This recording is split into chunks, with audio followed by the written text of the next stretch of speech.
हम जो कुछ भी है वो हमने जो सोचा है उसका परिणाम है। हम अपने विचारों से बने हैं। हम अपने विचारों से ढल जाते हैं। कर्म का वास्तविक लक्ष्य आत्मा का ज्ञान है। ऐसे कोई समय नहीं था जब मैं नहीं था, ना आप, ना ही इनमें से कोई राजा, ना ही कोई भविष्य है जिसमें हम नहीं रहेंगे। जिस प्रकार उस शरीर में रहने वाला बचपन, युवावस्था और वृद्धावस्था से गुजरता है, उसी प्रकार मृत्यु के समय वो केवल दूसरे प्रकार के शरीर में प्रवेश करता है। बुद्धिमान इसके बहकावे में नहीं आते। अपरिपक्व लोग सोचते हैं कि ज्ञान और क्रिया अलग अलग है, लेकिन बुद्धिमान उन्हें एक ही मानते हैं। ना ये शरीर तुम्हारा है और ना तुम इस शरीर के हो।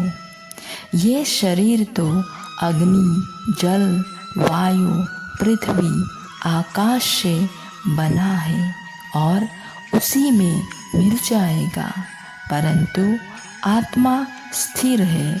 फिर तुम क्या हो? तुम अपने आप को मुझे अर्पित करो।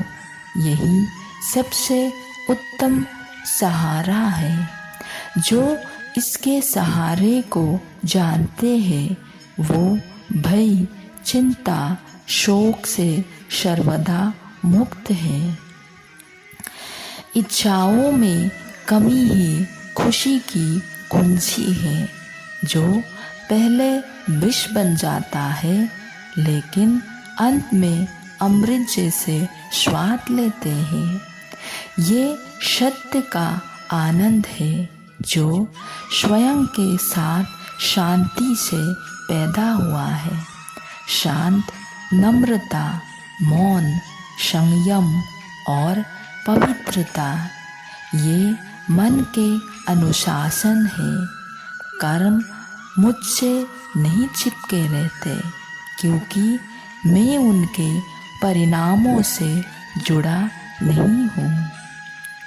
जो लोग इसे समझते हैं और इसका अभ्यास करता है वे स्वतंत्रता में रहते हैं।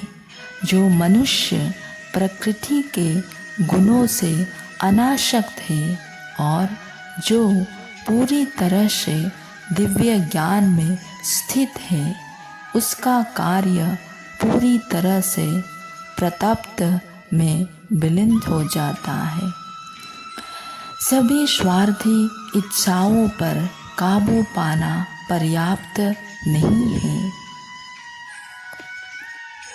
स्वामित्व और अहंकार को वश में करना भी आवश्यक है। भले ही दुर्बलता ईश्वर द्वारा दी जाती हो, लेकिन गरिमा मनुष्य का मन को स्वयं निर्मित करती है।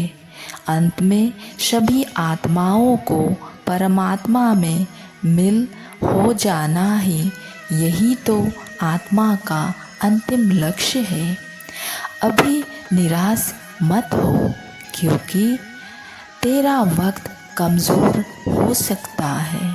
तुम नहीं, सभी जीव मुझ में है और मैं सभी जीवों में हूँ। वर्तमान में जीना और उसका अनुभव ही जीवन है।